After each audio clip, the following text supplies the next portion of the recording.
Premier orateur, notre collègue Madame Nicole Duranton pour le groupe du Rassemblement des démocrates progressistes et indépendants et qui a donc 2 minutes. Merci Monsieur le Président. Madame la Ministre, encore 11 morts en 2020, le lourd tribut qu'ont dû payer nos héros. Dans ce combat sans visage et sans ligne de front précise, aujourd'hui, nous leur rendons hommage avec une pensée toute particulière à notre collègue Jean-Marie Bockel et sa famille. Il existe au Sahel un vrai risque de contagion vers le golfe de Guinée qu'il faut absolument contenir. La menace étant mondiale, notre réponse doit être également d'ampleur internationale. Dans cette guerre contre le terrorisme, nous ne sommes pas seuls. Avec nos partenaires européens, hélas pas assez, et des alliés sahéliens, nous luttons contre l'ennemi commun. Je trouve que l'exemple de la force Takuba, pilotée avec certains partenaires européens, a permis de montrer la puissance de la coopération entre les nations pour éliminer cette menace qui nous est commune. En partageant nos connaissances avec les forces militaires locales, nous allons dans le sens d'une sécurisation pérenne sur le long terme. Cet entraînement permet désormais aux forces sahéliennes, qui constituent le second pilier du sommet de Pau, de monter en puissance et les résultats vont dans le bon sens. L'opération Eclipse, qui a débuté le 2 janvier, vient de se terminer avec succès. Elle a été menée principalement dans la zone des 3 frontières, Mali, Burkina Faso, Niger, et a mobilisé 3 400 soldats, dont 1 500 de la force Barkhane, auxquels s'ajoutent 1 900 soldats sahéliens, 900 burkinabés, 850 maliens et 150 nigériens. Ces chiffres témoignent de l'envergure de cette opération conjointe menée avec nos forces partenaires. Vous l'aviez dit en commission des Affaires étrangères il y a quelques jours et rappelé à l'instant, jamais nous n'avons vu les forces maliennes et nigériennes mener le combat comme cela a été le cas pendant les opérations de fin 2020, notamment à travers l'opération Eclipse. Madame la ministre, pourriez-vous revenir sur le bilan opérationnel d'Eclipse et nous expliquer en quoi il confirme un changement profond?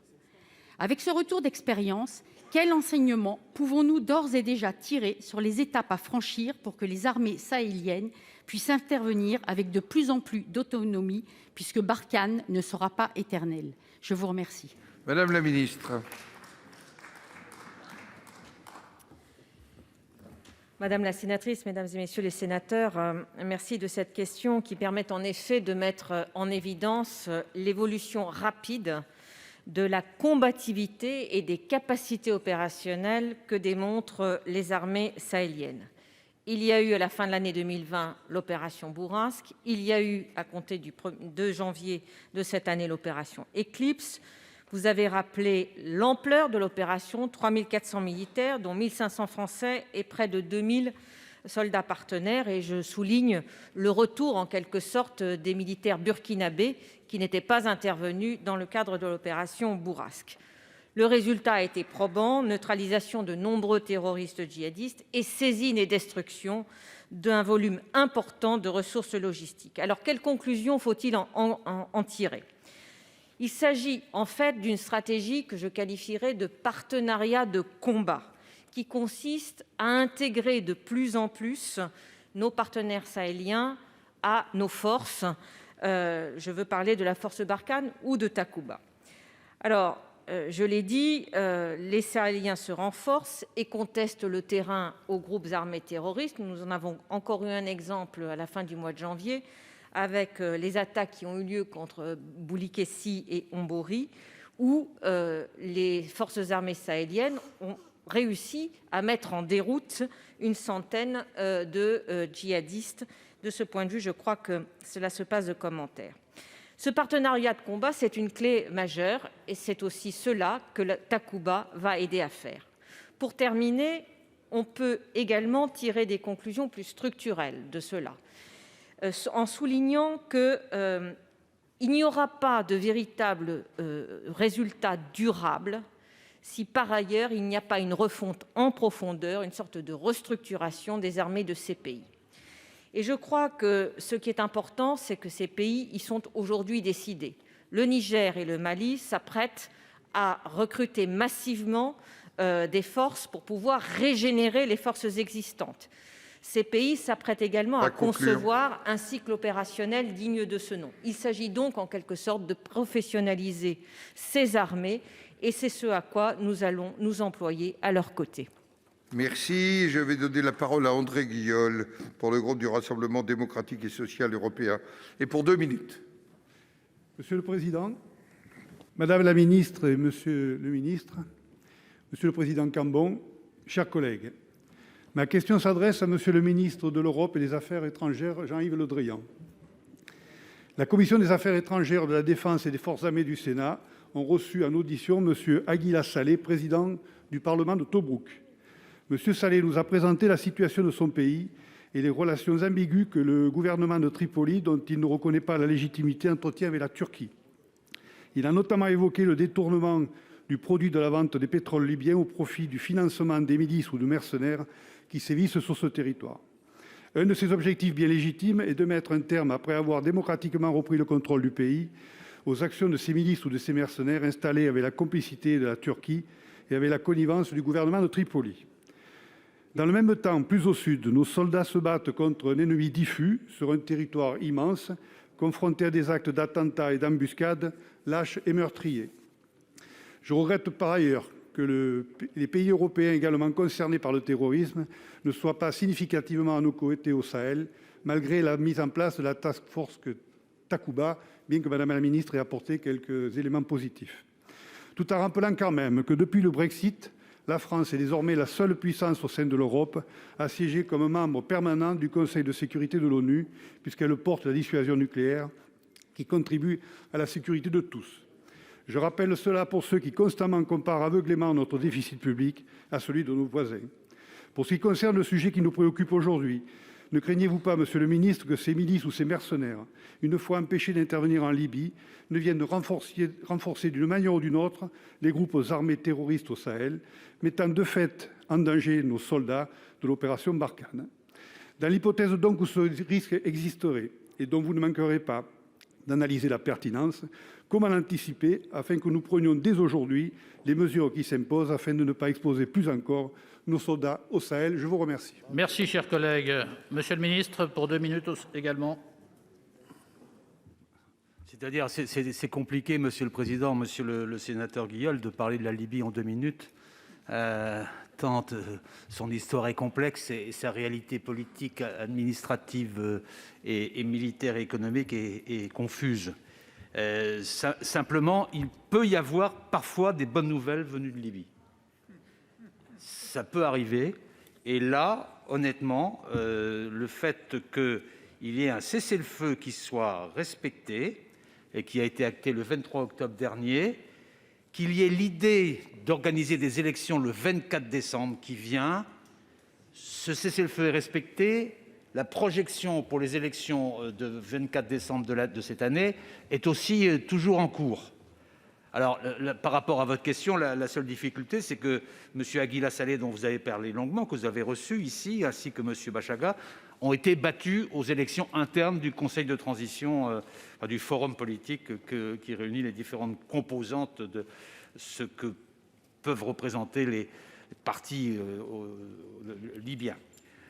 Il importera maintenant que le nouveau président, M. Menfi, et le Premier ministre futur potentiel, M. Beïda, soient validés par le Parlement de Tobrouk et par le Haut Conseil de Tripoli. J'espère que ça va le faire. Et ensuite, que soit un processus politique qui, à ce moment-là, serait positif, sous réserve qu'une des clauses de l'accord du 23 octobre, qui prévoit le départ des forces étrangères, soit effectivement respectée. Et nous souhaitons, nous, faire valider tout cela par une résolution des Nations Unies. C'est notre rôle. Nous allons le faire. Alors, il y a effectivement un lien avec le Sahel, même si parce que la sécurité de la frontière sud, la sécurité du faisan, c'est évidemment une garantie encore plus forte pour éviter les porosités en tout genre qui peuvent exister, les trafics en tout genre qui peuvent exister. Merci, monsieur le ministre. La parole est à Madame Michèle Gréaume du groupe communiste républicain citoyen écologiste pour 2 minutes. Merci, Monsieur le Président, Madame la Ministre, Monsieur le Ministre, mes chers collègues. Comme le disait mon collègue Pierre Laurent tout à l'heure, nous pensons que la France doit changer de braquet au Sahel.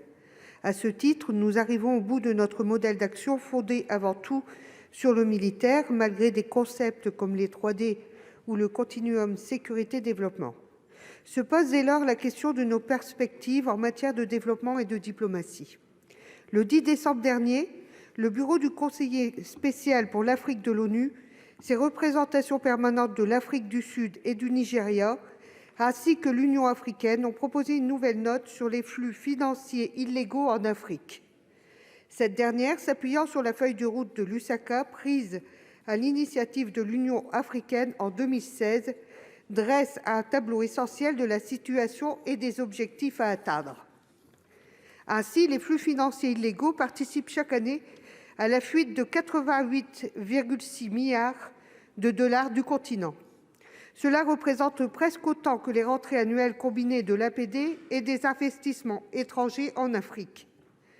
Et ce sont autant de milliards d'euros qui maintiennent les États en état de sous-développement, aggravent la pauvreté et facilitent d'autant le recrutement des groupes armés terroristes et créent des conflits entre les communautés. Parmi les recommandations de ce document, on retrouve des éléments centraux comme la suppression des paradis fiscaux offshore qui permettent un accès rapide aux richesses illégalement acquises, mais aussi un renforcement des dispositifs de restriction de circulation des armes. De plus, la question de l'opérationnalisation du Fonds spécial de l'Union africaine de prévention et de la lutte contre le terrorisme est posée. Enfin, cette feuille de route fait de la lutte contre la corruption, du renforcement institutionnel des États et du renouvellement des élites politiques une priorité. L'ensemble de ces préconisations faites par et pour les Africains sera-t-il activement soutenu par la France ?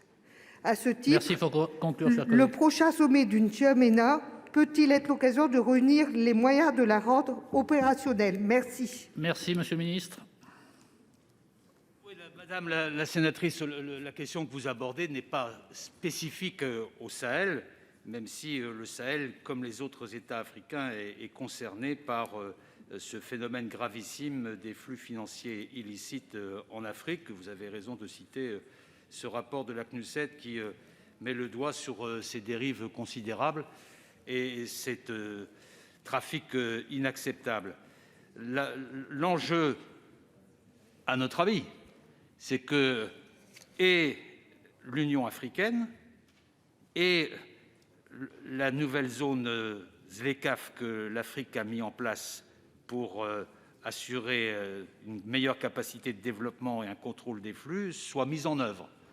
Et donc, nous n'avons pas à nous substituer à l'initiative que pourrait prendre l'Union africaine, qui vient de reconstituer ses responsabilités la semaine dernière et qui doit se saisir de cette nécessité de transparence des flux financiers en Afrique. C'est d'ailleurs la même exigence que nous avons à l'égard de la corruption. Et concernant la corruption et la sécurité des flux financiers, je dois vous dire que nous sommes très attentifs au Sahel, puisque c'est le sujet du débat d'aujourd'hui, de vérifier que l'ensemble des bénéficiaires des aides fassent l'objet d'un criblage de sécurité avant le bénéfice de l'aide. C'est un sujet compliqué à mettre en œuvre, mais c'est une nécessité indispensable pour éviter les dérives. Merci, monsieur le ministre. La parole est à Olivier Cadic pour le groupe Union centriste pour 2 minutes. Monsieur le président, monsieur le ministre, monsieur le président de la commission, mes chers collègues, comme tous les membres de l'Union centriste, j'ai une pensée particulière pour notre ami et notre ancien collègue Jean-Marie Bockel et sa famille. Je remercie monsieur le président Cambon d'avoir rappelé que le lieutenant Pierre-Emmanuel Bockel aurait dû fêter ses 30 ans aujourd'hui. Nous souhaitons rendre hommage aux 55 militaires français tombés au combat et aux centaines de victimes dans les rangs de nos alliés du G5 Sahel qui payent un lourd tribut pour le rétablissement de la paix dans leur région. Afin de préparer ce débat parlementaire sur l'opération Barkhane, je me suis rendu au Tchad, au Burkina Faso et au Mali. Tous mes interlocuteurs, qu'ils soient politiques, militaires, diplomates ou encore nos compatriotes établis dans ces pays, tous expriment le besoin de la présence Barkhane sur le terrain. Ils reconnaissent la prouesse militaire de l'armée française, que je veux saluer ici, faisant énormément avec si peu pour un si vaste territoire. Lors de ma première visite à Ouagadougou il y a 4 ans, La carte du Burkina Faso de conseil aux voyageurs du ministère des Affaires étrangères était jaune avec une bande rouge à la frontière nord avec le Mali. Désormais, elle est majoritairement rouge avec le cœur du pays et sa capitale en orange. Lors de mon entretien avec M. Roch Kaboré, le président du Faso a considéré que le combat mené par les États de la région vise à contenir la menace, l'extension du phénomène en direction des pays côtiers se faisant sentir. La carte conseil aux voyageurs des pays côtiers, comme la Côte d'Ivoire, Bénin, Ghana, Togo, affiche actuellement la même couleur que le Burkina Faso il y a 4 ans. La France envisage-t-elle des initiatives diplomatiques pour aider les pays côtiers à anticiper la menace terroriste qui les vise directement et pour accroître leur coopération militaire avec les pays du G5 Sahel ? Le président de l'Assemblée nationale du Burkina, M. Alassane Bala Sakandé, m'a décrit son pays à l'image d'une digue. Pour que la digue tienne, il faut que l'économie tienne. À Bamako, nos entrepreneurs me faisaient remarquer qu'il est moins cher et qu'il fallait 3 fois moins de temps pour amener un conteneur de France à Dakar que de Dakar à Bamako. La France compte-t-elle favoriser la création de corridors commerciaux depuis ces pays enclavés vers la mer, en relançant par exemple le Dakar-Bamako ferroviaire à l'arrêt depuis 2018 ? Je vous remercie. Merci, cher collègue. Monsieur le ministre. Oui, sur les 2 questions posées par le sénateur Cadic, elles sont tout à fait pertinentes. Sur la première, j'ai répondu tout à l'heure dans mon propos qu'il était indispensable de faire en sorte que les pays du Golfe de Guinée, les pays du Sud, puissent se travailler ensemble pour assurer la sécurité de leurs frontières nord. Non pas de rentrer dans le G5 Sahel, mais d'avoir une coopération entre eux pour assurer la sécurité de leurs frontières nord, à la fois dans le domaine du renseignement, c'est très important, et aussi dans le domaine de la sécurité, avoir une relation avec leurs unités présentes. Il y a une initiative du président Akufo-Addo, président du Ghana, j'en ai parlé, qui s'appelle l'initiative d'Accra, qui va en ce sens. Et comme le président Akufo-Addo sera présent à N'Djamena, ce sera aussi l'opportunité de dérouler cette coordination indispensable. Et sur les infrastructures ferroviaires, c'est un vieux sujet africain. Et il y a des nécessités tellement évidentes de renforcer les liens ferroviaires entre les différents pays qu'on n'arrive pas à imaginer que ça ne soit pas encore mis en place. Je pense en particulier à Dakar-Bamako, mais pas uniquement. Il y a aussi Abidjan-Ouagadougou et au-delà, toute une série de projets qui ont eu lieu et qui sont aujourd'hui en stagnation. Le Dakar-Bamako, il est bloqué pour l'instant. Et donc, il nous faut trouver les moyens de mobilisation financière et puis d'équilibre financier pour assurer ce type de relance et éviter que ce soit d'autres qui le fassent à la place, entre autres, des Européens ou des Français. Merci, monsieur le ministre. La parole est à Yannick Vaugrenard pour le groupe socialiste, écologiste, républicain pour 2 minutes. Oui, merci, monsieur le président, madame la ministre, monsieur le ministre, mes chers collègues. Mes premières pensées vont à nos soldats morts, combattant pour nous permettre de profiter durablement de notre chère liberté qui, douloureusement ici, a le cruel prix du sang. 8 longues années après l'engagement de la France répondant à l'appel des autorités maliennes, afin de stopper le risque majeur d'un djihadisme tentaculaire, nous sommes amenés en toute logique et sereinement à dresser un ou des constats, ceux-ci en pleine responsabilité. Et du coup, il me semble important qu'une fois l'an, notre Haute Assemblée puisse avoir ce type d'échange avec les 2 ministres concernés lorsque nos militaires sont engagés en opération extérieure. Fallait-il intervenir ? À l'évidence, oui. Notre pays ne pouvait détourner honteusement son regard devant cette impérieuse nécessité. La France peut-elle rester éternellement ? Assurément non. En effet, chacun s'accorde à dire que ce conflit, comme d'autres bien avant, ne se gagnera pas militairement, mais politiquement. Or, l'histoire nous enseigne que si l'intervention militaire ne s'accompagne pas d'un regard sur l'évolution démocratique, puis économique, sociale et enfin éducative, cela ne peut fonctionner durablement. Sans quoi, ceux qui ont applaudi à notre arrivée manifesteront quelques années plus tard pour nous demander de partir. S'agissant de l'évolution démocratique, nous savons que le népotisme habituel était resté malheureusement présent. Notre assistance continue ne mériterait-elle pas aussi d'être considérée en fonction des réels soutiens apportés ou pas par nos partenaires occidentaux. Sans eux, la France seule a-t-elle vraiment les moyens de son ambition ? Par ailleurs, nous le constatons de plus en plus, une guerre de communication pernicieuse s'est engagée au Sahel.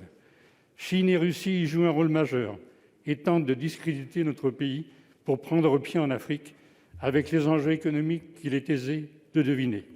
Cet aspect géopolitique devient majeur. Dans ce nouveau cadre, pensez-vous que les États-Unis, qui nous aident militairement aujourd'hui, puissent renforcer leur soutien et accompagner la France, mais aussi l'Europe, pour éviter que le continent africain ne devienne étroitement dépendant de l'influence russo-chinoise grandissante? Merci, cher collègue. Monsieur le ministre.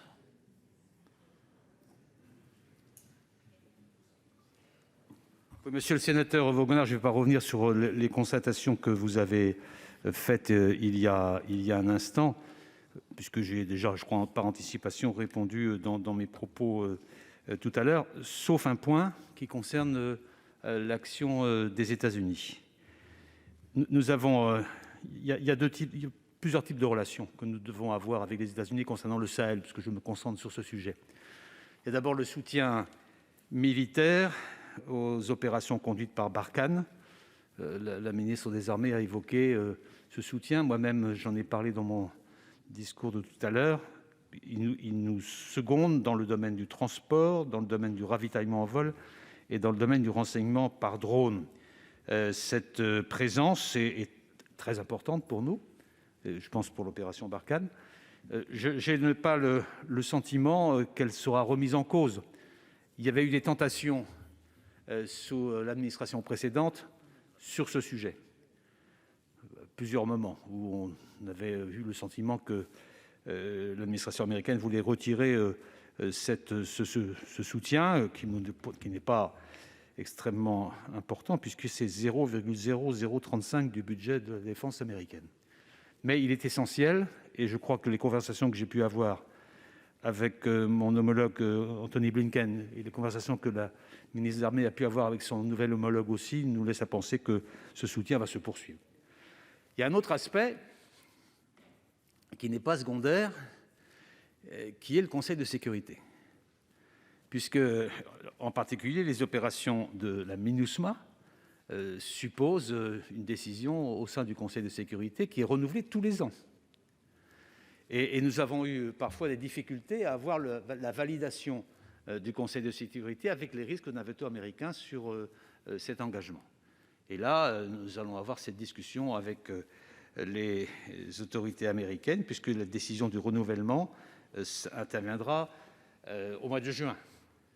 Et donc, il faut nous préparer pour, en particulier, apporter, au-delà du réengagement de la MINUSMA, apporter un soutien logistique et financier à la force conjointe par le biais de l'inscription de cette force conjointe sous le chapitre 7, ce qui permettrait de régler sur la durée le financement de cette force. Et ce serait une avancée très significative. En tout cas, nous sommes dans cette démarche-là pour seconder le mécanisme européen de financement. Merci, monsieur le ministre. La parole est à Gérard Longuet pour le groupe Les Républicains pour 2 minutes.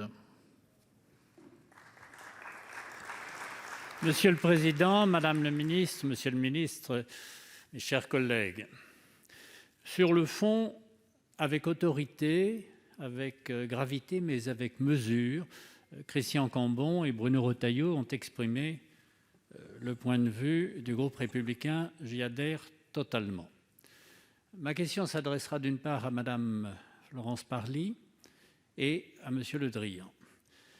À Madame le ministre de la Défense, je voudrais lui poser la question suivante. À quel niveau de participation européenne estimez-vous que la force Takuba représentera une véritable coopération de pays volontairement et profondément associés à notre effort, afin que la France ne soit pas seule et que ces participations qui sont significatives, courageuses, mais qui restent très minoritaires, puissent revêtir un signal fort d'un soutien européen à notre opération Barkhane, qui est l'opération de toute une région africaine. Au ministre des Affaires étrangères, je voudrais poser la question suivante. P3S, partenariat, stabilité, sécurité, Sahel. Quelle est votre attitude vis-à-vis de 3 grands pays, la Turquie, présente en Libye, vous l'avez évoqué, au Soudan, en Somalie, à Djibouti. Voulez-vous l'associer pour la mettre au défi de prendre ses responsabilités au-delà du simple discours idéologique? Même motif, même punition pour la Russie, curieusement passionnée par la RCA. Et pour la Chine, présente partout économiquement, absente politiquement. J'ajoute enfin, et ce sera le dernier point de cette interrogation, mais vous les avez en partie répondu, Joe Biden constitue pour vous une espérance, une inquiétude ou un prolongement? Merci, cher collègue. Alors, 1 minute par ministre. Il y a 2 questions, 1 minute par ministre. Je ne sais pas qui veut commencer. Monsieur le ministre des Affaires étrangères. Dans une prestation commune, réponse à monsieur le sénateur Longuet. Oui, mais je ne savais pas si le règlement permettait que l'on puisse répondre à 2 sur un temps de 2 minutes, donc je vais aller vite sur mon interrogation sur Turquie, Chine, Russie par rapport au Sahel. Je me limite à cet espace. C'est d'abord la vigilance, en particulier sur l'ensemble des réseaux d'information. Je ne cite personne. La vigilance sur les 3, sur d'autres, enfin eux en particulier. C'est la nécessité de les informer très honnêtement de ce que nous faisons.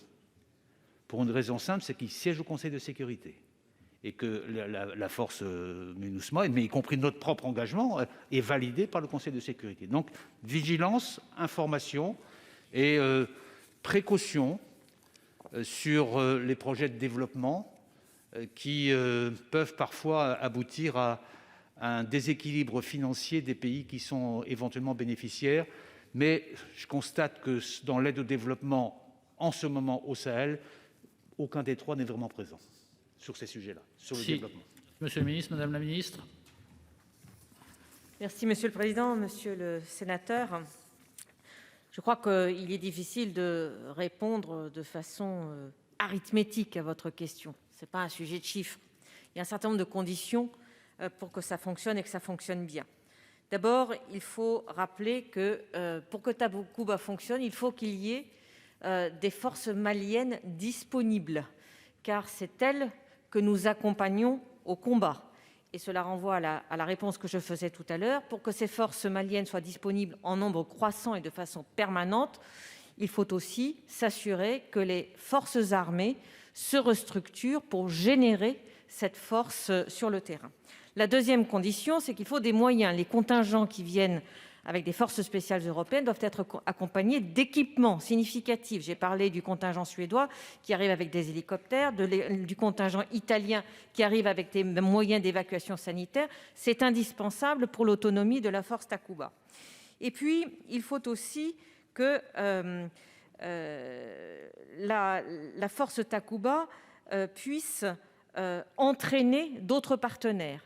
Et là, nous voyons qu'il y a une dynamique de la force Takuba, puisqu'aujourd'hui, il y a 5 partenaires principaux, mais il y a 4 autres partenaires potentiels qui se présentent, le Danemark, le Portugal, la Belgique, les Pays-Bas. Il faut conclure, et enfin, madame la ministre. Il y a d'autres partenaires qui, encore très récemment, ont fait une expression de volonté de participer, qui ne sont pas nécessairement membres de l'Union européenne, mais qui sont des Européens. Donc je crois que le succès doit venir en marchant, si je puis dire. Et en tout cas, c'est ce que nous constaterons dans les prochains mois, car la force conjointe sera opérationnelle. Pardon, la force conjointe. La force sera opérationnelle cet été. Allez, nous passons à Alain Marc pour le groupe Les Indépendants, République et Territoires pour 2 minutes. Merci, Monsieur le Président, Madame la Ministre, Monsieur le Ministre, mes chers collègues. Nous avons assisté en 2020 à de grands bouleversements. La pandémie a causé de nombreux morts. Elle a aussi entraîné de graves conséquences économiques. La France a vu son PIB reculer de 8% l'année dernière. Les conséquences de la crise continueront de se faire sentir dans les prochaines années. Parallèlement, la situation internationale connaît toujours un climat de tension, dans lequel les menaces se multiplient et changent de forme. Plusieurs États se sont montrés agressifs à l'égard de l'Europe et de la France, et nous avons aussi constaté le développement d'organisations non étatiques hostiles. Le monde de demain ne sera pas moins dangereux que celui d'hier. Face à cela, de nombreux pays, dont la France, ont choisi d'augmenter significativement leur budget militaire. Boris Johnson a également annoncé que son pays allait investir 2,2% de son PIB dans sa défense pour les 4 années à venir. Le Parlement a soutenu l'adoption de la loi de programmation militaire portée par le gouvernement afin de redonner à nos militaires les moyens d'assurer la sécurité de la France dans de bonnes conditions. Cette loi doit cependant faire l'objet d'actualisations, dont l'une doit être mise en œuvre avant la fin de l'année 2021, comme le précise l'article 7. L'opération Barkhane nécessite un budget de plusieurs centaines de millions d'euros qu'il faudra maintenir malgré la dégradation de la situation économique de la France. La France ne peut cependant pas assumer seule la défense de l'Europe hors de nos frontières. Les pays membres de l'Union européenne semblent encore bien loin d'avoir pris conscience de la nécessité de parvenir à une autonomie stratégique commune, même si, comme vous l'avez dit, Madame la Ministre, certains participent. L'unanimité sur le sujet paraît inatteignable. Sur Barkhane comme sur les autres aspects de la défense commune, encore plus à l'heure du départ des Britanniques, comment le gouvernement et le président de la République comptent-ils faire progresser la défense de l'Europe dans l'avenir? Merci, chers collègues. Madame la ministre. Monsieur le président, d'abord, mesdames et messieurs les sénateurs, monsieur le sénateur, c'est vrai que lorsque nous avons engagé les travaux de préparation de la loi de programmation militaire il y a bientôt 3 ans, nous avons mené une analyse des menaces auxquelles nous étions confrontés, que ces menaces n'ont pas faibli. Et d'ailleurs, j'aurai l'occasion, si votre président de commission m'y invite, de venir présenter à votre commission les travaux d'actualisation que nous avons conduits récemment et qui viennent d'être publiés. La réponse à cette menace, elle est bien sûr dans la préparation de nos armées, qui est sous-tendue par cette loi de programmation militaire, mais elle est aussi dans la construction de partenariats. Et à la veille de la présidence française de l'Union européenne, il est certain que nous devons continuer à encourager les Européens à prendre conscience de leur environnement et du fait que leur environnement n'est pas nécessairement pacifique et qu'il existe des menaces auxquelles il faut pouvoir répondre. Alors, bien sûr, nous sommes dans un contexte où il y a encore un certain nombre de points d'interrogation. Le ministre de l'Europe et des Affaires étrangères a mentionné tout à l'heure le fait qu'il y a une nouvelle administration américaine et que ceci peut avoir une influence sur la manière dont nos partenaires européens vont répondre à ce besoin d'une Europe de la défense plus structurée, plus puissante. Nous comptons bien, pendant les quelques mois qui nous restent avant le début de cette présidence française, continuer à promouvoir ces notions d'autonomie stratégique, de souveraineté européenne, car l'expérience récente nous a appris que même si notre partenaire américain se réengage dans un cadre multilatéral, il est important que nous apportions en tant qu'Européens la démonstration que nous sommes engagés pour défendre notre sécurité et celle de nos concitoyens. Merci Madame la Ministre. Monsieur Marc, pas de réplique. La parole est au président Guillaume Gontard pour le groupe écologiste Solidarité et Territoires pour 2 minutes. Merci Monsieur le Président, Monsieur le Ministre. Comme je l'évoquais tout à l'heure, la sortie de crise au Sahel doit être accompagnée par un volet d'aide au développement substantiel. Un rééquilibrage des moyens financiers en faveur de l'aide publique au développement est indispensable et nous l'avons déjà constaté. 800 millions, voire 1 milliard d'euros sont dépensés chaque année pour l'opération militaire Barkhane. Et à titre de comparaison, vous l'avez vous-même rappelé, seuls 400 ou 440 millions d'euros d'aide au développement ont été dépensés entre 2013 et 2017 pour le Mali. De surcroît, nous nous questionnons sur les modalités de mise en œuvre des projets. Quel est réellement l'impact de cette aide sur les populations auxquelles elle est destinée? Les efforts faits pour améliorer la traçabilité des flux financiers, notamment dans le cadre de l'Alliance Sahel initiée avec l'Allemagne, aboutissent-ils à de réels changements? Enfin, si les projets de développement restent ponctuels et peu suivis, en servant en premier lieu à assurer aux forces armées françaises le soutien des populations, leur mise en œuvre ne sera qu'un paravent de la situation socio-économique très dégradée dans la région. Nous soutenons que la mise en œuvre de véritables programmes de développement au plus près des intérêts des populations est une priorité pour la sortie de crise. Ce point est notamment fondamental. Plus que le djihad, c'est la situation économique et sociale qui fournit le terreau, permettant aux organisations terroristes de perdurer, voire de se renforcer, Je pense notamment au pastoralisme, absolument essentiel pour l'économie sahélienne, qui est aujourd'hui menacée par l'avancée du désert et la raréfaction de l'eau. Je pense également aux coopératives souvent organisées par les femmes qu'il faut soutenir. Vous l'avez compris, seul un effort considérable et ciblé de soutien aux populations locales permettra de créer les conditions nécessaires à la diminution des tensions communautaires. Alors voilà, Monsieur le ministre, que prévoit la France en la matière? Merci. Merci, cher collègue. Monsieur le ministre. Je crois que j'ai beaucoup répondu à votre question. Je ne vous situe plus. Pardon. Dans mon propos, d'abord, je voudrais combattre des propos erronés, puisque la mobilisation financière elle est de 20 milliards par l'Alliance pour le Sahel, et il y a déjà eu 3 milliards de dépensés. Ce n'est sans doute pas suffisant encore, mais ce n'est pas directement les chiffres que vous indiquiez.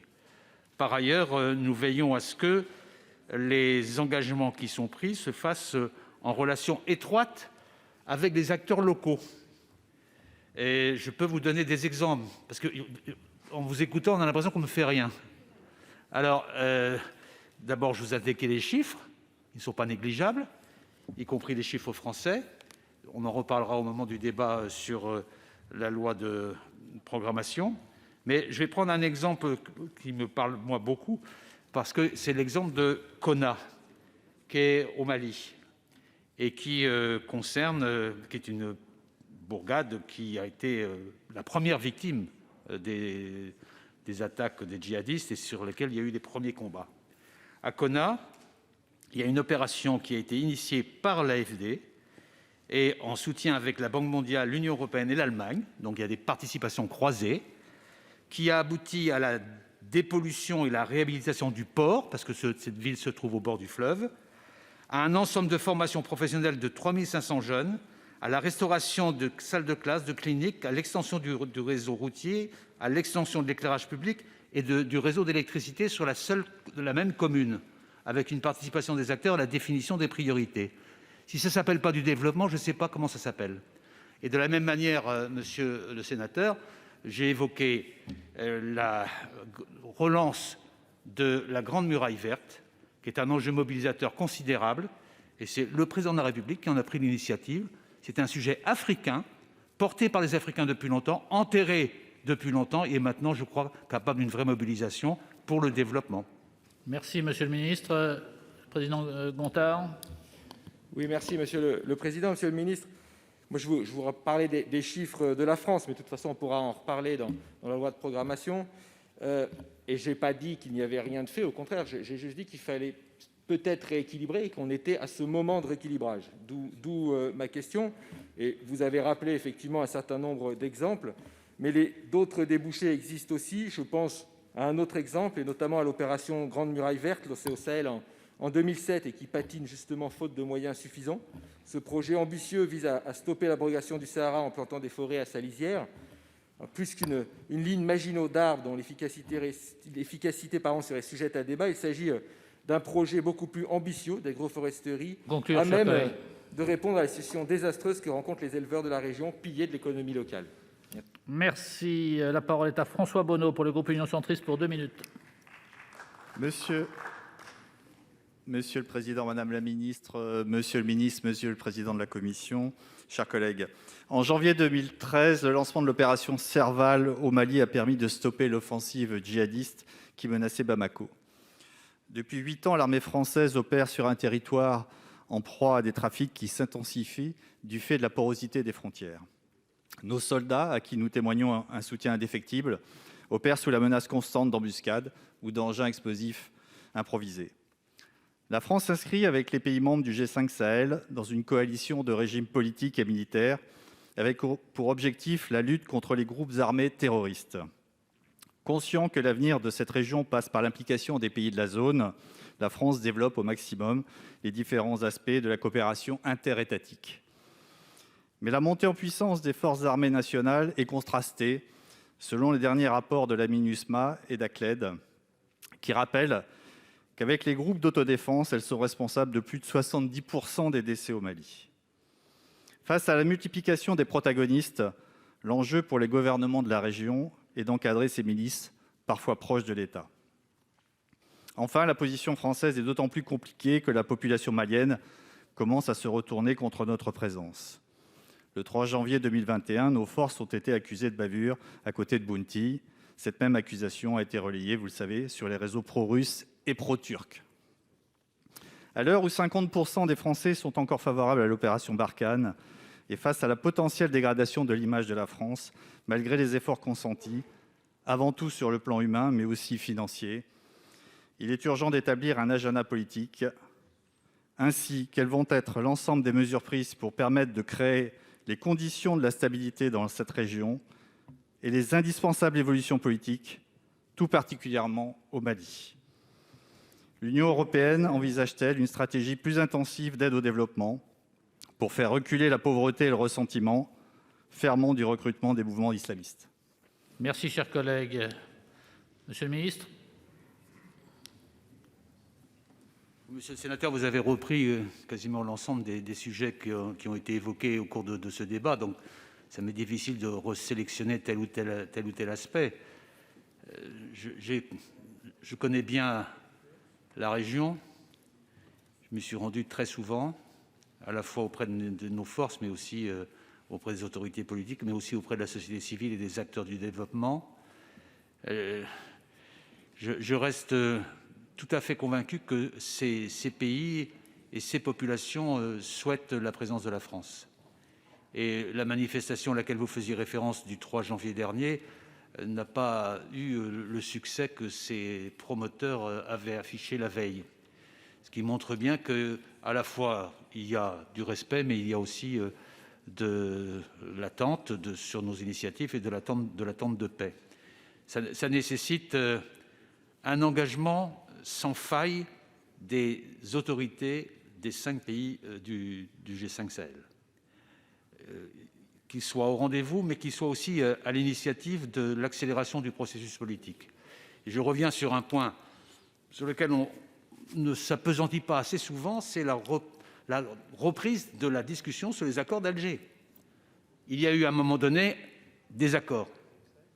Ils ont été actés par l'ensemble des acteurs. Servons-nous de cela pour avancer.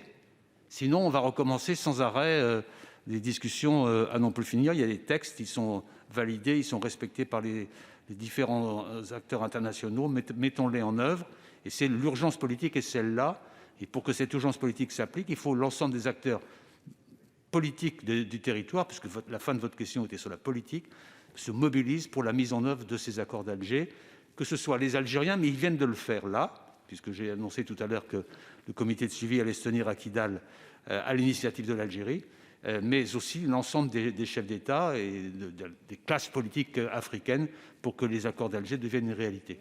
Merci, monsieur le ministre. La parole est à Mickaël Vallet pour le groupe socialiste, écologiste et républicain pour 2 minutes. Merci, monsieur le président, monsieur le ministre, madame la ministre. Rapidement et dès les premières années de son déploiement, l'opération Barkhane a mobilisé sur place plus de 3000 soldats et près de 4500 à compter de 2018. À la suite du sommet de Pau, 600 soldats supplémentaires ont rejoint leurs camarades de combat. Cette mission est légitime et utile, disons-le sans nuance. Mais soyons également clairs, la France n'est aujourd'hui pas soutenue à la hauteur du profit que tire le reste de l'Europe de cette opération. Certes, les 13 000 casques bleus de la MINUSMA œuvrent. La mission de formation de l'Union européenne aide à la reconstruction de l'armée malienne et les pays de la région ont formé utilement la coalition du G5 Sahel. Certes, la force Takuba permet l'implication sur le terrain d'armées nationales européennes qui ne sont d'ailleurs pas forcément les plus dotées, et notamment l'Estonie, la République tchèque et la Suède. Seulement, les morts et blessés, eux, sont dans leur très écrasante majorité africains du Sahel et français. C'est une réalité très concrète. Je le dis sans oublier qu'il y a eu des morts américains, mais aussi néerlandais, suisses et asiatiques dans le cadre de la mission onusienne, et nous saluons leur mémoire. Mais ces tristes contributions sont sans commune mesure avec nos pertes et celles des Sahéliens. Et je crains que les renforts italiens et grecs annoncés récemment, s'ils sont très bienvenus, ne suffisent pas à rééquilibrer le fardeau. Ma question est double. Premièrement, comment pouvons-nous nous contenter encore, s'agissant de Takuba, je ne parle pas là de l'aspect onusien, du simple soutien politique de de grands pays européens qui masquent surtout l'absence d'apport en soldats, en matériel ou en financement. Et c'est à l'Allemagne que je pense notamment, même si vous avez précisé tout à l'heure l'apport allemand sur l'aspect ONU. Deuxièmement, et je souhaiterais obtenir un ordre de grandeur, à défaut, et nous le comprenons, de pouvoir avoir une réponse arithmétique, comme vous l'avez indiqué au sénateur Longuet, quel apport minimal en soldats et matériel à Takuba estimez-vous acceptable pour considérer que le soutien des autres nations est à la hauteur de l'enjeu? Pour le dire autrement, exigerez-vous de nos partenaires européens un doublement, un décuplement ou une augmentation à la marge de leur aide actuelle? Merci, cher collègue. Madame la ministre. Monsieur le président, mesdames et messieurs les sénateurs, monsieur le sénateur, pardonnez-moi de revenir sur le début de réponse que j'esquissais à la question du sénateur Longuet. Je crois vraiment qu'il n'y a pas de seuil arithmétique, il y a deux conditions, il y a une dynamique. Condition première, c'est comme je l'ai dit, qu'il y ait suffisamment de forces maliennes, au cas particulier, pour combattre. Nous ne sommes pas là pour combattre à leur place, nous sommes dans un partenariat de combat. J'insiste là-dessus. Donc, cela peut paraître évident, mais lorsque on a des soldats qui ont parfois combattu sans discontinuer pendant 7 mois d'affilée, cette question n'est pas totalement triviale. Il y a d'autre part le fait que les Européens doivent venir dans Takuba avec des moyens, car cette force Takuba doit pouvoir être autonome. Et je le disais, l'objectif, c'est qu'à l'été, cette force ait acquis sa pleine autonomie, sa capacité opérationnelle complète. Donc, ceci est en cours, puisque nous pouvons nous appuyer d'ores et déjà sur 3 contributions qui vont croissant en termes d'efforts. La contribution estonienne est plus petite en volume que la contribution tchèque, qui est elle-même plus petite en volume que la contribution suédoise, qui est beaucoup plus significative. Bien. Donc, pour terminer, la dynamique, c'est celle que nous saurons construire sur la base de ces premiers engagements. Et là, je dirais que c'est un travail collectif qu'il va nous falloir réussir. Et si nous le réussissons ensemble, avec nos partenaires sahéliens et avec nos partenaires européens, alors je suis confiante dans notre capacité à faire grandir la force Takuba et atteindre le seuil que je ne sais pas définir arithmétiquement, encore une fois, mais je suis confiante que nous parviendrons à franchir ce seuil. Merci, Madame la Ministre. La parole est à Monsieur Hugues Saury pour le groupe Les Républicains pour 2 minutes. Merci, Monsieur le Président, Madame la Ministre, Monsieur le Ministre, mes chers collègues. Nous en conviendrons tous, la France n'a pas vocation à demeurer indéfiniment au Sahel. Cependant, il est vrai aussi que si nous partions demain, les pays du G5 Sahel auraient d'immenses difficultés à assurer par eux-mêmes l'intégrité de leur territoire et la sécurité de leur population. Les groupuscules proches d'Al-Qaïda et de Daesh auraient alors les mains libres. Sur le long terme, c'est la sécurité de nos concitoyens sur le sol français qui serait menacée par des attentats perpétrés depuis ce nouvel épicentre de l'islamisme radical. Que nous manque-t-il alors pour le succès définitif de l'opération Barkhane qui permettrait le retrait de nos troupes? Pour faire face à la menace terroriste, nos alliés africains ne peuvent faire l'économie des défis institutionnels, économiques, éducatifs et sanitaires qui s'imposent à eux. Nos victoires militaires doivent aller de pair avec le déploiement de services publics stables, l'avènement d'une économie plus saine, la formation de forces armées et de sécurité performantes, le développement d'entreprises et d'écoles. Cette vision est au cœur de l'approche 3D, diplomatie, défense et développement. Aujourd'hui, force est de constater que le 3e D, celui du développement, fait défaut. J'ai bien entendu vos propos, Monsieur le Ministre, mais les chiffres publiés par l'OCDE sont éloquents. Les pays du Sahel sont fléchés comme prioritaires pour l'APD française et pourtant, aucun d'eux ne fait partie des 12 premiers bénéficiaires de nos aides. D'autre part, comment expliquer que les 5 pays sahéliens ne perçoivent que 4,5% du montant des aides françaises, alors que le Maroc dispose à lui seul de 5%. Nous avions mis d'importants moyens sur le volet militaire et peu, en proportion, sur celui du développement. Il est nécessaire de mener une véritable stratégie d'aide aux pays du Sahel, corollaire essentiel à l'action de nos armées. Ces interventions pourraient en outre mobiliser plus efficacement nos partenaires européens qui peinent parfois à apporter leur soutien sur le plan militaire. En clair, Madame le ministre, Monsieur le ministre, ne pensez-vous pas qu'en complément des actions militaires, le temps est venu de mettre en œuvre un Barkhane du développement? Je vous remercie. Merci, cher collègue. Monsieur le ministre. J'ai parlé, monsieur le sénateur, de sursaut tout à l'heure dans mon propos. J'ai dit que le rendez-vous de N'Djamena, c'était le sursaut diplomatique, le sursaut politique, le sursaut du développement. Et j'entends bien que ça puisse se dérouler ainsi. Et dans le cadre de l'Alliance pour le Sahel, sur laquelle je vais revenir, mais je voudrais, sur les pourcentages, j'entends ce que vous me dites. Je suis a priori en désaccord sur vos constatations parce que vous avez fait l'ensemble des aides. Or, en ce qui concerne le Sahel, on ne parle que de dons. Et donc, je suis prêt à la comparaison sur les dons et quels sont les pays qui, aujourd'hui, reçoivent le plus de dons. Pourquoi on ne parle que de dons? Parce que la capacité d'emprunt de ces pays est tarie, tout simplement. Et donc, on ne peut aider ces pays que par les dons. Et les dons, ils passent ou bien directement par nos propres outils, que ce soit d'ailleurs l'AFD, mais pas uniquement, le centre de crise aussi, et différents outils qui sont à la disposition de nos ambassadeurs. Et ça passe aussi par les dons multilatéraux, c'est-à-dire les financements que nous diligentons par le biais d'organismes, en particulier d'organismes européens. Donc je suis prêt à cette mise au point par rapport à ce que vous m'avez dit, mais ça n'empêche qu'il faut faire en sorte que l'effort engagé pour le développement soit maintenu, vigilant, exigeant, et qui se déroule dans le cadre de l'Alliance pour le Sahel. Je voudrais juste faire une petite remarque sur ce point. L'insuffisance que nous avons dans l'Alliance pour le Sahel, 20 milliards, c'est le fait que les organismes qui prêtent ou qui font des dons travaillent chacun de leur côté sans parler aux autres. Donc il y a un problème de cohérence.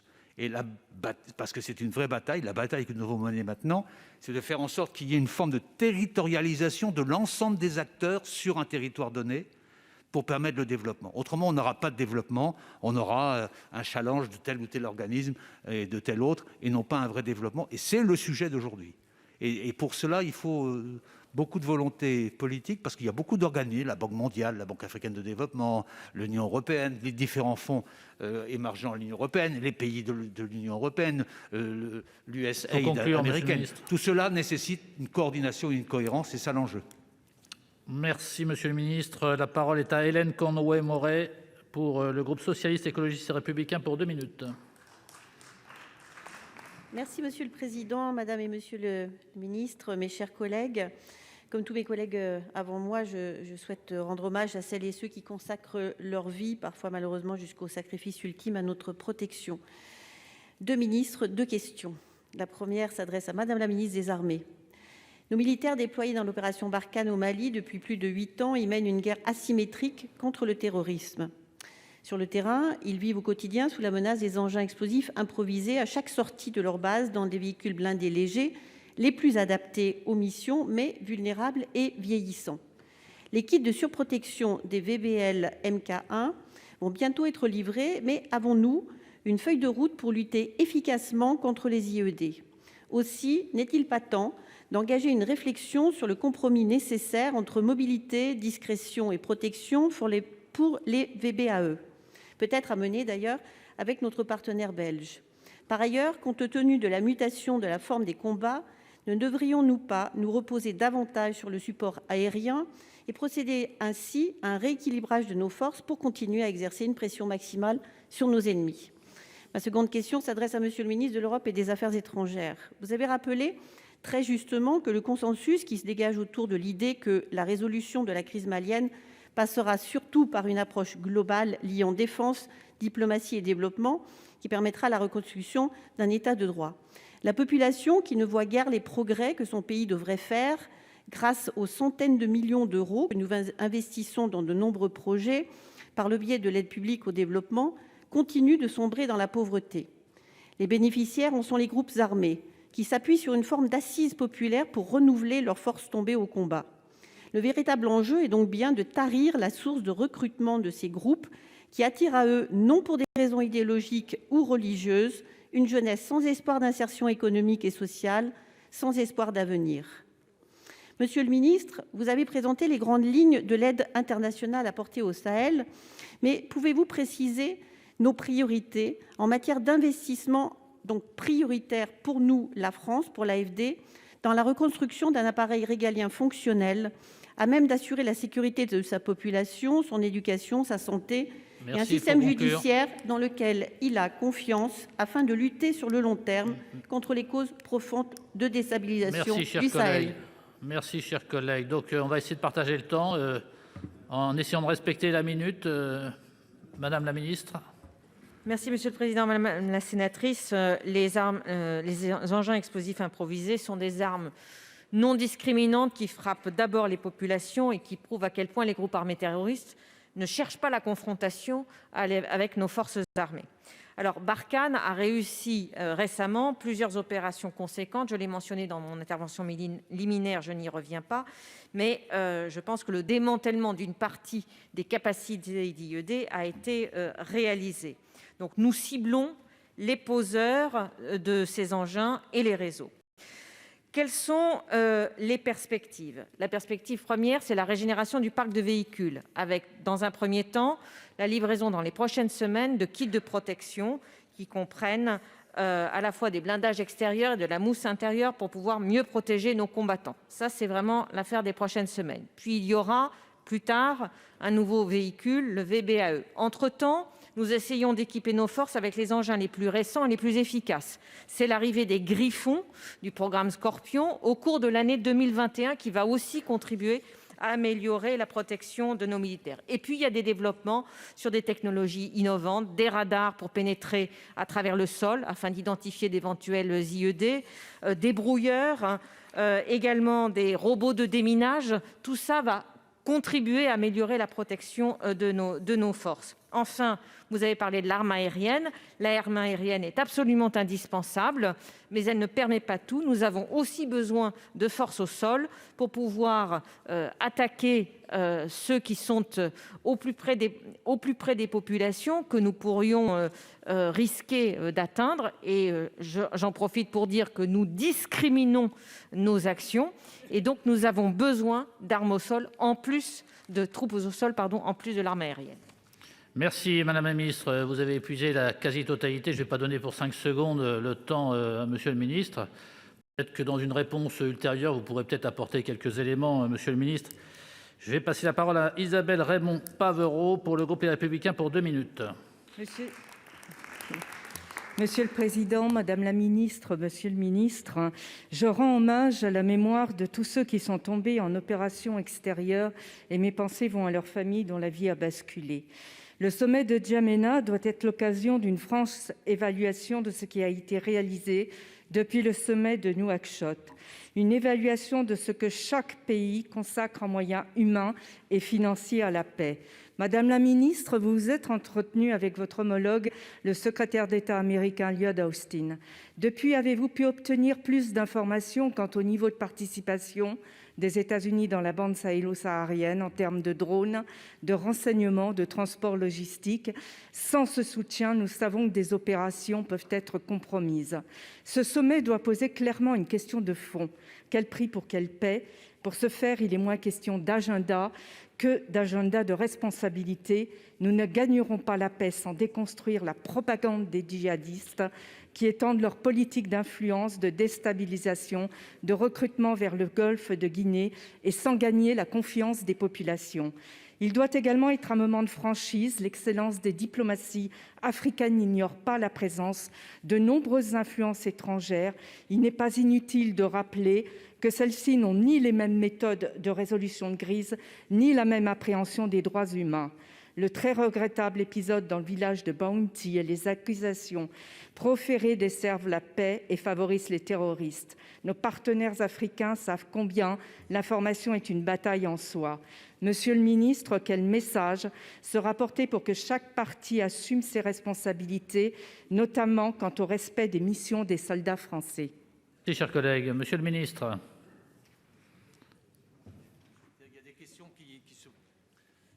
Toujours difficile de répondre pour deux. Je vais en même temps répondre à la partie de la question à laquelle je n'ai pas pu répondre tout à l'heure et vous dire deux mots sur votre, si ça ne vous ennuie pas, parce qu'il y a un peu de lien. Ce que l'on ne met pas suffisamment en avant dans les nécessités du moment, c'est la mise en pratique de ce qu'on appelle le P3S, c'est-à-dire stabilité et sécurité du Sahel, c'est-à-dire comment est-ce qu'on occupe les territoires qui sont libérés, pacifiés par l'intervention de la force Barkhane ou de des forces conjointes immédiatement. Et là-dessus, il y a un effort considérable à mener en relation avec les autorités locales pour qu'il y ait une rapidité dans l'intervention, c'est-à-dire la présence physique des autorités de l'État, d'une part, mais aussi que, parallèlement, on puisse aider les États à recouvrer leur dimension régalienne en ayant un appareil policier, un appareil judiciaire qui soit à la hauteur des événements qui viennent de se produire. Et sur ce point-là, nous avons une très bonne collaboration avec l'Union européenne et des avancées assez innovantes qui sont en train de se créer. Et c'est quand je parlais tout à l'heure d'un sursaut nécessaire, ça fait aussi partie du sursaut que nous souhaitons voir mettre en œuvre après le sommet de N'Djamena. Vous avez parlé par ailleurs des manipulations de l'information. On sait qu'elles existent, on sait à qui elles veulent profiter. On constate aussi qu'il y a régulièrement de la part des autorités des pays concernés des mises au point qui renforcent la mission confiée à nos propres forces et la mission confiée aussi à nos opérations de développement. Donc c'est aussi un combat, le combat contre les manipulations que nous menons, y compris au Sahel. Mais ces manipulations, elles peuvent aussi être retransmises, utilisées, instrumentalisées par des acteurs politiques qui veulent contribuer à détruire l'image de la France. C'est un combat collectif que nous devons mener. Merci, monsieur le ministre. La parole est à Guillaume Chevrollier pour le groupe Les Républicains pour 2 minutes. Merci, monsieur le président, madame la ministre des Armées, monsieur le ministre de l'Europe et des Affaires étrangères. L'opération Barkhane au Mali joue un rôle déterminant dans la lutte contre le djihadisme et le terrorisme au Sahel, mais aussi pour notre sécurité ici, en France et en Europe. En plus de pacifier la région du Sahel, l'opération Barkhane participe à la protection de notre démocratie et la civilisation européenne. Je souhaite donc saluer ces hommes et ces femmes qui engagent leur vie pour la France dans la lutte contre le terrorisme. Je soutiens donc nos forces armées et je rends hommage à nos morts. Madame la ministre, à l'heure où la sécurité des Européens reste menacée par le terrorisme dans la bande sahélo-saharienne et que la France est désormais la seule puissance militaire complète et indépendante au sein de l'Union européenne, à l'heure où l'adoption de la décision des ressources propres a pu nous interroger quant à nos capacités à gérer une dette vertigineuse, ne pensez-vous pas que le sujet de la mobilisation effective des 27 dans ces opérations doit être posé clairement? Et cela en intégrant un critère établissant un ratio entre le niveau d'engagement en termes humains et financiers des pays, leurs ressources et leur niveau d'endettement. Le prisme financier doit être complété par celui de l'impact de la mobilisation des armées sur un temps long, sur leurs besoins en préparation et sur leur équipement. Certes, il existe quelques signes encourageants quant à l'européanisation des opérations avec la Task Force Takuba, évoquée dans le débat, et avec la mission EUCAP Sahel Mali relative au conseil et à la formation en sécurité intérieure, mais que cela représente-t-il vraiment à l'échelle des 27 ? Par ailleurs, le Fonds européen de défense, qui se substitue au plan de développement industriel de défense, a vu sa dotation initiale divisée par 2, passant de 13 à 7 milliards. Dans quelle mesure ce fonds assure un soutien à la France dans ces opérations ? Comment favoriser le dialogue entre États membres pour qu'ils soutiennent encore davantage l'effort militaire considérable déployé par la France contre le terrorisme islamiste au Sahel ? Et enfin, dans le cadre de la présidence française de l'Union européenne en 2022, ça devrait être l'occasion d'être un révélateur des consciences en faveur de la défense de l'Europe et d'une participation augmentée de tous aux opérations de paix. Comment préparez-vous d'ores et déjà cette échéance? Merci, cher collègue. Madame la ministre. Monsieur le président, mesdames et messieurs les sénateurs, monsieur le sénateur, je crois que nous sommes là aussi dans une dynamique qui consiste à embarquer avec nous le maximum de partenaires européens. Encore faut-il qu'ils soient volontaires et qu'ils soient capables. C'est ce que le président de la République a amorcé avec l'idée d'une initiative européenne d'intervention pour mobiliser parmi nos partenaires européens ceux qui étaient volontaires et capables. Et c'est finalement ce que nous retrouvons dans le cadre de la force Takuba. Demain, nous disposerons de nouveaux outils dans le cadre européen. À partir du 1er juillet 2021, nous disposerons de la Facilité européenne de paix. De quoi s'agit-il ? Il s'agit de la possibilité qui sera donnée par l'Union européenne d'équiper, notamment avec des armes létales, des armées, des soldats, que par ailleurs l'Union européenne a formés dans le cadre des missions de formation de type EUTM. C'est très important parce que, comme vous le savez, dans certains pays, en Centrafrique par exemple, l'Union européenne est très active pour assurer la formation des militaires centrafricains. L'Union européenne est très active du point de vue du financement de l'aide au développement. Et pourtant, cette aide-là n'est pas nécessairement reconnue parce que, à la porte des centres de formation, il peut y avoir des Russes qui équipent et qui donc achèvent le processus engagé par les Européens, qui fait que ce sont les Russes qui ont le bénéfice, en quelque sorte, de ce travail que nous, Européens, nous avons accompli. Donc cette facilité européenne de paix, je le dis devant vous avec force, cela va être un atout considérable entre les mains des Européens. Il y a le Fonds européen de défense, dont il est faux de dire qu'il a été divisé par 2. 0 divisé par 2, ça fait toujours 0. Or, nous avons 8 milliards d'euros pour les 7 prochaines années. Donc, ce que je peux dire, c'est que ce Fonds européen de défense n'a pas vocation à financer les opérations, mais en revanche, il a vocation à financer la recherche et le développement d'une capacité européenne souveraine dont nous manquons encore cruellement et que nous allons donc construire à l'avenir. Merci Madame la Ministre. La parole est à Catherine Belrhiti pour le groupe Les Républicains pour 2 minutes. Merci Monsieur le Président. Madame la Ministre, Monsieur le Ministre, voilà 8 ans que la France est engagée dans la bande sahélo-saharienne pour lutter contre les groupes armés salafistes djihadistes. Il s'agissait à ce moment-là d'intervenir pour éviter la faillite des structures étatiques. De Serval à Barkhane, nos soldats sont l'honneur de la France et des acteurs de paix pour tous les pays de la zone. Rappelons ici combien la représentation nationale les soutient autant qu'elle en est fière. Cependant, au regard des moyens investis, les explications et l'évaluation de notre action sur place sont indispensables, tant pour nos compatriotes que pour les pays africains impliqués. Au fil des années, les critiques sont aisées, mais dans quel état politique serait la zone aujourd'hui si la France n'avait pas répondu favorablement à la demande d'assistance et d'intervention du gouvernement malien? La présence de nos soldats ne saurait être considérée comme une armée d'occupation, alors qu'ils protègent la population et forment les forces de sécurité locales pour permettre aux pays concernés de renforcer leur structure étatique face au terrorisme. L'un des objectifs du sommet de Pau était l'établissement d'un partenariat de combat et l'intégration des forces partenaires. Il y avait été convenu de concentrer les efforts en augmentant notamment la qualité de la formation des militaires des armées des pays du Sahel. Cet aspect de l'intervention est essentiel car il conditionne aussi un retrait progressif de nos troupes. Pourriez-vous nous dresser un bilan de la formation par les Français et de l'autonomisation des troupes maliennes? En tant qu'élu de Moselle, département accueillant le 1er régiment d'infanterie de Sarrebourg et le 1er régiment d'hélicoptères de combat de Phalsbourg, je voudrais également vous interroger sur les avancées en matière de disponibilité des appareils et sur le maintien en conditions opérationnelles. Les hélicoptères de la LAT sont de véritables anges gardiens pour les troupes au sol, en particulier au vu de l'immensité géographique du territoire. Le rapport d'information de notre collègue Dominique de Legge sur le sujet avait appelé à renforcer l'efficacité de la gouvernance et à une plus grande homogénéité du parc et à une plus grande verticalisation des contrats. Où en sommes-nous en 2021 ? Merci, cher collègue. Monsieur le ministre ou Madame la ministre? Madame la ministre. Merci Monsieur le Président, Mesdames et Messieurs les sénateurs, Madame la sénatrice. Tout d'abord, l'accompagnement et la formation des armées maliennes réalisées par la force Barkhane est très importante.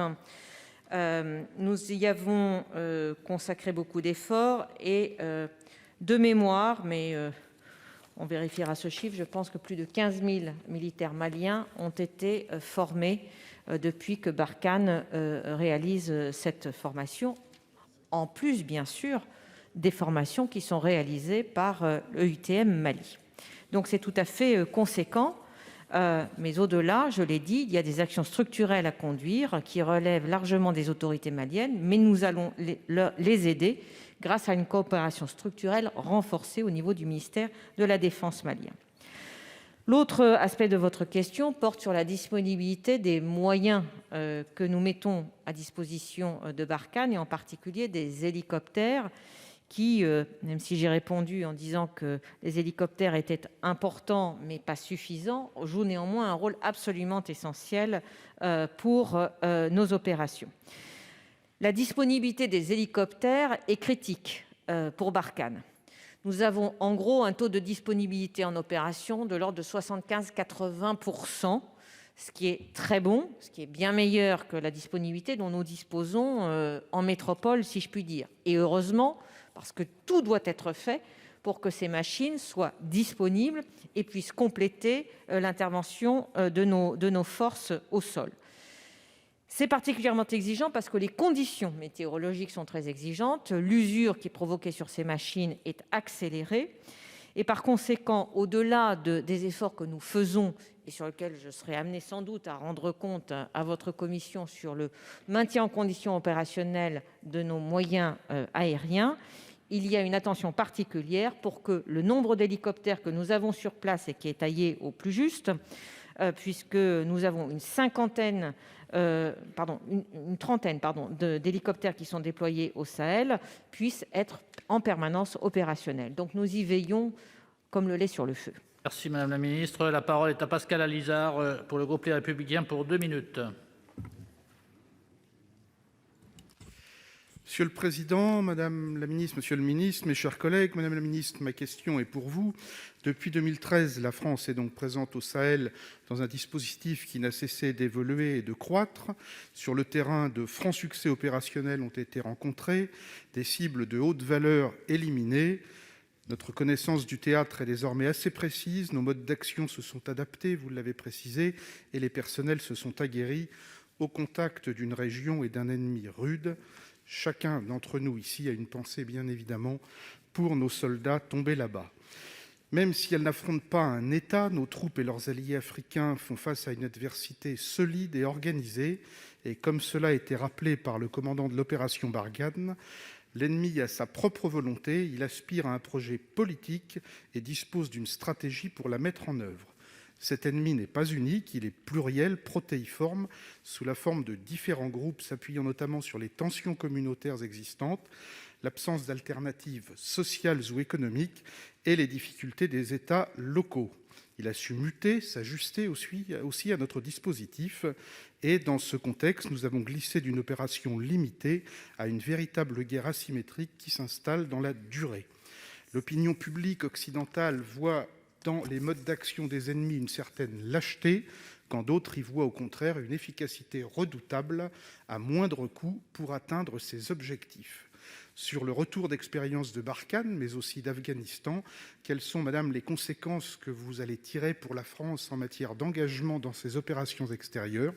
Se dirige-t-on vers des opérations plus ponctuelles avec une empreinte au sol réduite, sans mettre la main dans l'engrenage lié à des situations locales complexes et anciennes? Dans l'approche 3D, va-t-on vers plus de diplomatie et de développement? Bref, assiste-t-on au grand retour de Galula? Je vous remercie.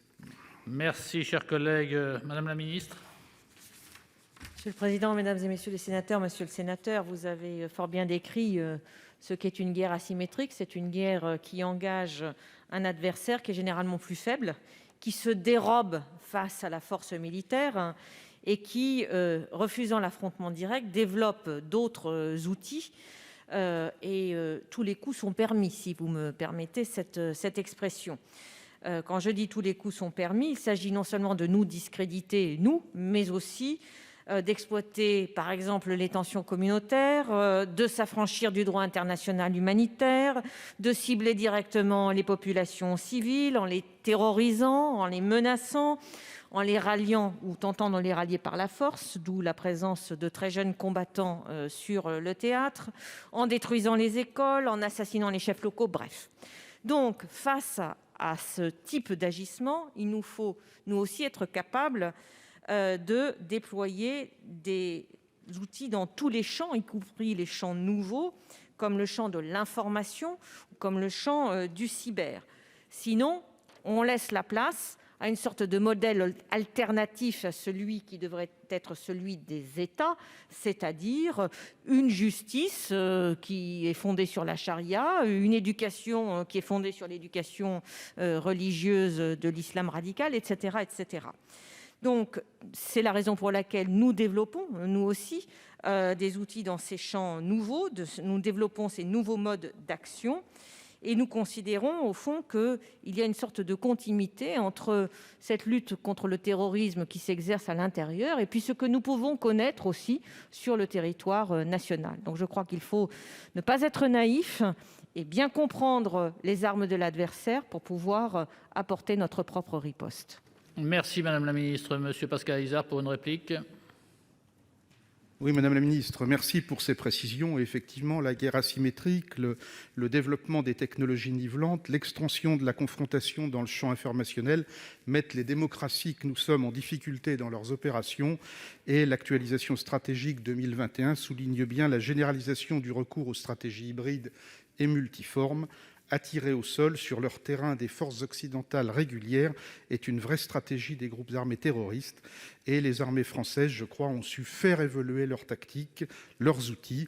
Faisons-nous aussi évoluer notre doctrine d'information et dire que, comme vous le faites, que notre présence au Sahel n'est pas éternelle, mais qu'elle durera jusqu'à ce que la situation puisse être prise en charge totalement par les forces locales. Est-ce un horizon soutenable pour les Français? C'est en tout cas un raisonnement souhaitable. Merci, chers collègues. Pour conclure le débat, la parole est à Christian Cambon, président de la Commission des Affaires étrangères, de la Défense et des Forces armées, pour 5 minutes.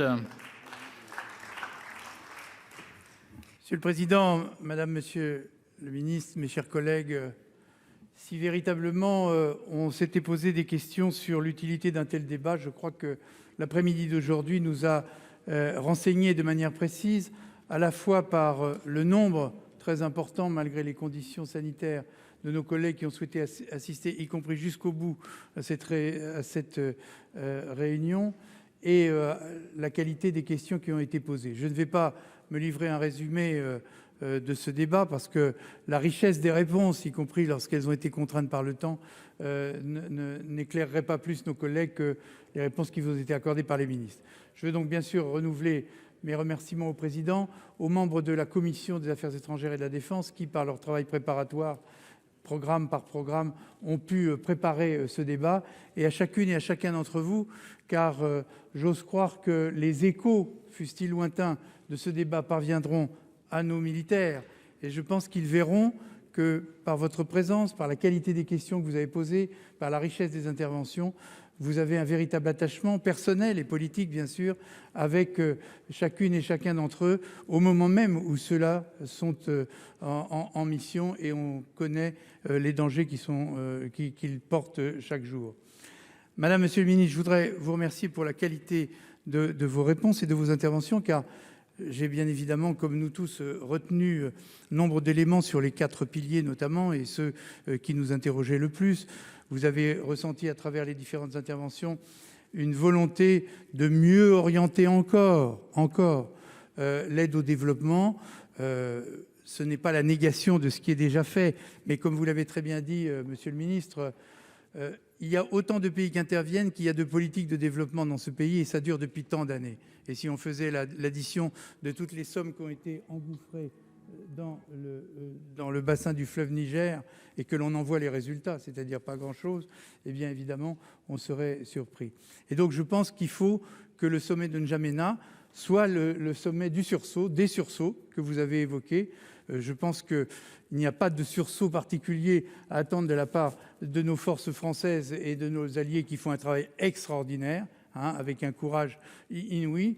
Bien sûr, la mobilisation des forces armées locales doit être une priorité, mais comme un certain nombre d'entre vous et comme la ministre l'a rappelé, je note que les dernières semaines montrent effectivement des résultats assez importants, notamment Eclipse, etc. Je pense que on sent que les choses bougent, et donc il faut les encourager, il faut les aider.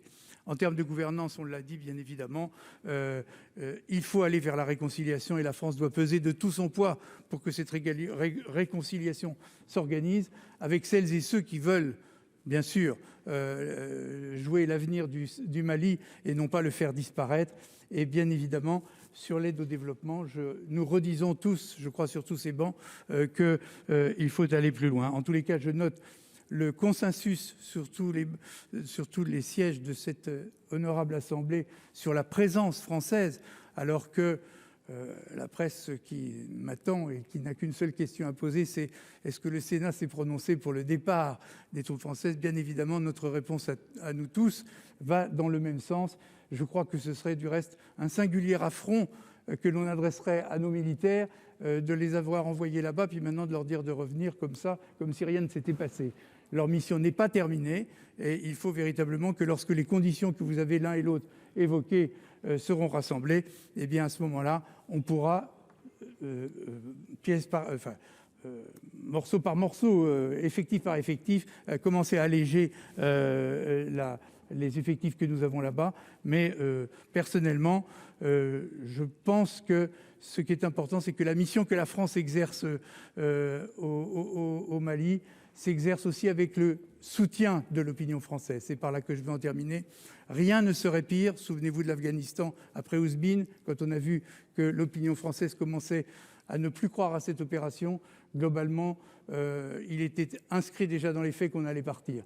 Et donc, c'est aussi notre travail, chers collègues, là où nous sommes, dans nos départements, dans nos territoires, de faire passer ce message. Et peut-être c'est cet effort de communication supplémentaire qu'il convient de faire. Je crois, Madame, Monsieur le Ministre, que vous n'avez pas regretté ce débat. Il a été d'une très haute tenue et il a permis à chacune et à chacun de s'exprimer. Et le dernier vœu que je formule, c'est que nous n'attendions pas 8 ans supplémentaires pour tenir ce débat et que régulièrement, vous puissiez nous informer comme vous l'avez fait. Merci à tous. Merci, Monsieur le Président. Merci, Madame la Ministre. Merci.